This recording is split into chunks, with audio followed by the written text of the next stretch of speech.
And look at the two raises in showers. Zeke gets that kill, and Nuki's right next to him on the other side of the wall. Yeah, I mean, Nukia obviously finding so much success in this game, but he continues that. Luckily, Acend starting to clean up, and it does thrust Nukia into the clutch alone. Again, if there is a player to pull it off, it feels like Nukia is in the form to do it. He is low on health, Spectre in hand. Spike down in between two players. The position now being given away. 18 seconds, not a lot of time to do this either. Nukia starts to walk into CNED, who will turn, who will hit the headshot, and 6 rounds for Acend. It's not the cleanest, it certainly isn't, but it's all about getting rounds now.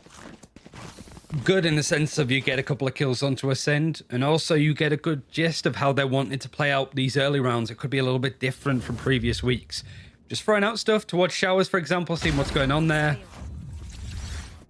And really, there was a potential opening for G2 to find much more space, but Acend, they over-rotate initially towards B after Mixwell gets that kill. Then they go, we should probably keep holding on A. We can play retake if we need to. And that just adjustment, that mental reset, does a lot of work for them. Flash up. Hoodie sending the Trailblazer in towards long side. Figures out there's one in the close corner. Now they swing out. Starkso has to drop back in towards elbow. Over the top, CNED. How does he not get away with one? Just couldn't rattle enough shots to get the kill. So 1 for 1 between Starkso and Nukia. But Spike continues to walk towards B. And Starkso, good for 1. And good reply into Nukia as Bone Cold hits the deck. Good upgrade for Keyless as well from defended spawn. Right in this spot. The paint shell is going to connect, and certainly with that snakebite that's there, vulnerable players. Meadow takes a lot of damage, but it's not enough. Keyless in defender spawn gets caught out. There's still Starkso there, though. Yeah, Starkso's still here right now. Acend looking for the avenue back into the site. With that aggressive stance of Hoodie, though, that has given the kill away. And G2 can just tuck up, and now we look to Zeke. Can he find anything from Hookah?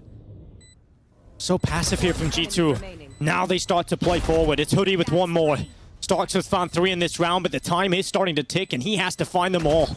He knows he has to try and dig deep and figure out where they're playing from, how to force them out. He knows where they are, but he can't force them to fight. And the time is too far gone. Starkso has to concede. It's a bitter pill to swallow, but it's one that he must. And it's 9 rounds for G2 now as they continue to find round wins. It's their first in the second half. I know that it's Acend losing that round, but there's been so many of the 6 that Acend have been able to pick up that have been just like crazy multi-kills. Even at round 12, where Scene had almost aces, we've had Zeke being able to ace in the past and Bone Cold not being too far off himself, right? It's a lot of rounds where it feels like it's just individual brilliance, keeping Acend in the game. World champions, like, yeah, they have that individual brilliance, but they are being outdone, I think, in a macro sense. Like, G2 have a really good plan of approach, and you know, when Nuki's feeling it, he's feeling it. It's very difficult to shut that down. He gets 2 kills very early on before being traded. Again, B-split, aggressive utility focus. Zeke on that angle, can't win it out. Getting traded, G2 finding that advantage early on, but traded out. Oh, Nukia. Oh, he's actually somehow dodged the barrel as well. Nukia comes away with 1, set us up Avova. Now Nukia sends his showstopper in towards defender's spawn. CNED has to put an end to the misery. They have to try and plug the hole. G2 in the site. You've got that spike down. Avova drops back in place in Hookah. Meadow towards elbow.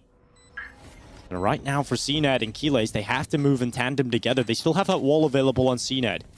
Can use that wherever he decides. He's decided to throw it up onto the spike. And Meadow, he has the corridor. It's got over half already. Meadow has to peek. He eventually will. That's CNED down, and he can't sprite for 2. Is this finally time where Keyless is able to wake up? And oh no, the timing on the tap. Avova will best him.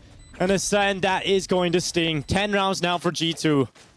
Patience again. G2 like playing out some of these rounds much more like reserved and restricted, and you see just Keyless for a second there frantically looking around to see where that kill came in.